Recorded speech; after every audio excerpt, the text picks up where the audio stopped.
आप सबको जय मसीह की। परमेश्वर का धन्यवाद हो कि प्रभु ने मौका दिया है कि हम परमेश्वर के वचन में चिंतन मनन करें। ये समय हम प्रार्थना में जाएंगे वचनों में जाने से पहले। धन्यवाद प्रभु पिता परमेश्वर, आज जो भी भाई बहनों को आप हमें सिखाना चाहते हैं प्रभु, आपकी आत्मा में होकर हम सीखे और हर बात में धन्यवाद देते हुए आपकी अगुवाई चाहते हुए ये प्रार्थना आपके बेटे यीशु मसीह के सिले से मांगते हैं, आमीन। प्रियो, आज का हमारा टॉपिक है प्रभु को सुनने वाले बने। हालेलुया, प्रभु को सुनने वाले बने। और हम दूसरा तीमुथियुस 4 अध्याय और 3 से 5 तक पढ़ेंगे, जहाँ इस प्रकार लिखा है, क्योंकि ऐसा समय आएगा जब खड़ा उपदेश सह ना सह सकेंगे, पर कानों की खुजली के कारण अपनी अभिलाषाओं के अनुसार अपने लिए बहुत से उपदेशक बटोर लेंगे और अपने कान सत्य से फेर कर कथा कहानियों पर लगाएंगे। पर तू सब बातों में सावधान रहे, दुख उठा और सुसमाचार प्रचार का काम कर और अपनी सेवा को पूरा कर। हालेलुया। यहाँ पे प्रियो, अभी हमने जो वचन पढ़ा, यहाँ पे क्या है दूसरे तीमुथियुस में, कि क्योंकि ऐसा समय आएगा जब लोग खरा उपदेश सह ना सकेंगे, पर कानों की खुजली के कारण अपनी अभिलाषाओं के अनुसार अपने लिए बहुत से उपदेशक बटोर लाएंगे। आज प्रियो, सच में जब हम प्रभु में बढ़ते हैं तो हमारा हमारा उद्देश्य क्या होता है? हम किसी को सुन रहे, वो गलत बात नहीं है, अच्छा बात है, क्योंकि परमेश्वर उनको दिया है वो वरदान और हम सुन रहे हैं। लेकिन प्रियो, आज हम अधिक समय केवल फोन में और वीडियो सुनने में, इन चीजों में लगा देते हैं, लेकिन प्रभु की उपस्थिति में बैठने का समय हमारे पास नहीं होता है ना। परमेश्वर की उपस्थिति में बैठना या वचन को पढ़ना, चिंतन मनन करना, वो हमारे क्या होता है, हमारे पास उसका समय नहीं होता है। और जबकि बाइबल वचन हमारे को इन सब से हटकर सिखाता है कि हम अपने लिए अधिक उपदेशक न बटोर कर हम परमेश्वर की पवित्र आत्मा में वचनों को सीखे, पिता की उपस्थिति में बैठकर सीखे। प्रियो, हमारे को बाइबल वचन सिखाता है, जब प्रभु यीशु भी यहाँ पे पृथ्वी में जब वो यहाँ पे थे, तो परमेश्वर क्या करते थे?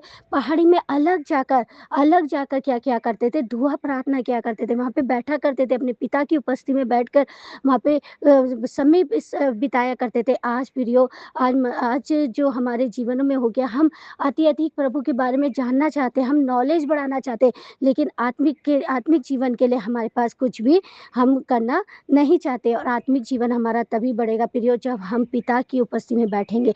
सोचिए ना, आज हम चीज में ज्यादा समय बिता रहे, चीज में हम ज्यादा टाइम स्पेंड कर रहे, वही चीजें हमारे जीवन में पाई जाएंगी प्रियो, क्योंकि हमने उन पे टाइम बिताया है। अब कोई अगर यहाँ पे कोई बच्चा बड़ी पोस्ट के लिए तैयारी करता है, तो वो क्या करता है? रात दिन उस चीज के लिए स्टडी करता है, पढ़ाई करता है, उसके लिए रात दिन चिंतन मनन करता है, उसमें बैठता है, वहाँ पे अपने आपको उस स्टडी के लिए, उस पढ़ाई के लिए सौंप देता है। और प्रियो, लास्ट में क्या बनता है? वो ऑफिसर बनता है। लेकिन प्रियो, ऐसी हमारा आत्मिक जीवन है, जब हम अपने प्रभु की उपस्थिति में बैठेंगे, जब हम पवित्र आत्मा से भरेंगे, तो हम निरंतर बदलते जाएंगे प्रियो। और तब हम आत्मा में क्या करेंगे? प्रभु की इच्छा को जानने पाएंगे।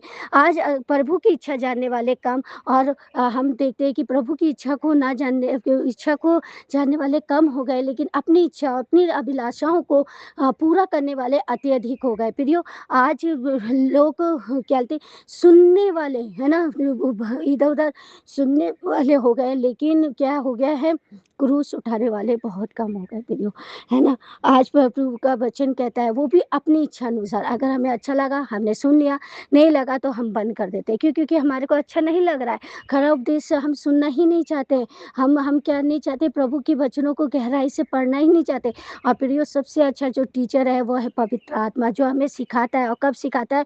जब हम परमेश्वर की उपस्थिति में बैठते हैं। आज प्रभु की उपस्थिति में ना बैठने के कारण प्रियो, हम बहुत बार चूक जाते हैं आत्मिक जीवन में, बहुत बार हम बैकस्लाइड हो जाते हैं। क्यों हो जाते हैं? क्योंकि हमने अंदर की जो बुनियाद थी, जो हमारी नींव थी, वो मजबूत नहीं है प्रियो। जो घर की नींव मजबूत नहीं होती, जिसमें जो नींव अच्छे से नहीं डाली जाती, वो घर क्या होगा?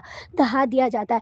ऐसी आत्मिक जीवन है प्रियो। परमेश्वर जब हम प्रभु में बढ़ते हैं और हम ऊपर से बढ़ते हैं, हम केवल ये है कि हम सुन रहे हैं, अच्छी बात है, हमारे को ये लगता है हमारा आत्मिक जीवन उन्नत कर रहा है, हम पूरे दिन प्रभु प्रभु कर रहे हैं, हमारा आत्मिक जीवन उन्नत कर रहा है। और फिर लेकिन आज जरूरी है, क्योंकि वचन कहता है कि क्या है, कि हम परमेश्वर की उपस्थिति में बैठे। और यहाँ पे प्रभु का वचन हमें सिखाता है, पर तू सब बातों से सावधान रहे और दुख उठा, सुसमाचार प्रचार का काम कर और अपनी सेवा को पूरा कर। हालेलुया। तू क्या कर? प्रभु के लिए क्या कर, प्रचार कर। प्रियो आज ज़रूरी है कि हम वचन सीखें। जब हम वचन सीखेंगे तभी तो हम प्रचार कर पाएँगे। आज हम वचन ना सीख कर और हम क्या कर रहे हैं, हम जिन चमत्कारों को, अलग-अलग बातों को हम कर रहे हैं, मैं उसके विरोध में बात नहीं करती हूँ। ब परमेश्वर का वचन बताता है, जब प्रभु के दास आते थे, छाया मात्र से लोग चंगे हो जाते थे, है ना? रुमाल गिरने से ही चंगे हो जाते थे। लेकिन प्रियो हमारी इससे बड़ी दौड़ है कि हम अपने पिता के प्रेम को जानें, उस गहरे प्रेम को जानें, जो क्रूस में कई साल पहले हमारे लिए बहाया गया और जिसके लिए हम बुलाए गए हैं। प्रियो आज ज़रूरी है कि प्रभु के दीवाने हम लोग हो जाएँ। प्रभु को खोजें प्रियो, मनुष्य और उपदेशकों को ना खोजें। वो तो प्रभु के दास हैं, वो तो प्रभु के ने बनाया, उनको भरा है अपने अभिषेक से। आज हम किसी को कॉपीराइट ना करें, लेकिन प्रियो आज प्रभु चाहता है कि हम सब के सब प्रभु के से प्रेम करने वाले हो जाएँ। उसके गहरे प्रेम को जानें और उसको हम जानने पाएँगे प्रियो, जब हम प्रभु की उपस्थिति में बैठेंगे, जब हम अपना समय पिता को देंगे। आज ज़रूरी है प्रियो, हम प्रभु को समय दें, बाइबल पढ़ें। मसीह जीवन का आधार केवल 3 ही चीज़ है, वचन, प्रार्थना और उपवास। जब हमारे जीवन में, मसीह जीवन में ये पाया जाता है, तो हो ही नहीं सकता कि कहीं भी हम भटक जाएँ या कहीं भी हम क्या हो जाए, ठोकर का कारण बने या कहीं भी हम बैकस्लाइड हो जाएँ। प्रियो आज प्रभु चाहता है कि अगर हम प्रभु में बढ़ना चाहते हैं, प्रभु के गहरे प्रेम को जानना चाहते हैं, तो हम प्रभु के गहरे प्रेम को इस रीति से जानें कि परमेश्वर की उपस्थिति में बैठें। परमेश्वर को अपना चरवाहा बनाकर उसकी उपस्थिति में बैठें और जो प्रभु ने हमारे को दिए हैं लोग, उनके बीच में वचन की चर्चा करें प्रियो। अपने प्रभु के जीवते वचन की चर्चा करें, ताकि लोग क्या है, प्रभु के गहरे प्रेम को जाने प्रियो। जब हम ही नहीं जान पाएँगे प्रियो, वचन एक जगह बहुत खूबसूरत तरीके से कहता है ना, मेरे ज्ञान के ना होने से मेरी प्रजा नाश हुई जाती है। हालेलुया! आज ज़रूरी है प्रियो, उस गहरे प्रेम, उस गहरे ज्ञान को हम जानें। सर्वप्रथम हम प्रभु की उपस्थिति में बैठें। आज हम केवल मनुष्यों की उपस्थिति में ही बैठे रहेंगे प्रियो, तो क्या होगा? तो हम वो ही चीज़ पाएँगे। लेकिन जब हम पिता की उपस्थिति में बैठेंगे, हम परमेश्वर के साथ टाइम स्पेंड करेंगे, तो प्रभु का आत्मा हमें सिखाएगा कि हमें कैसे अपने आत्मिक जीवन में बढ़ना है। हालेलुया! प्रभु इस वचन के पढ़े और सुने जाने में आशीष दे। आमीन।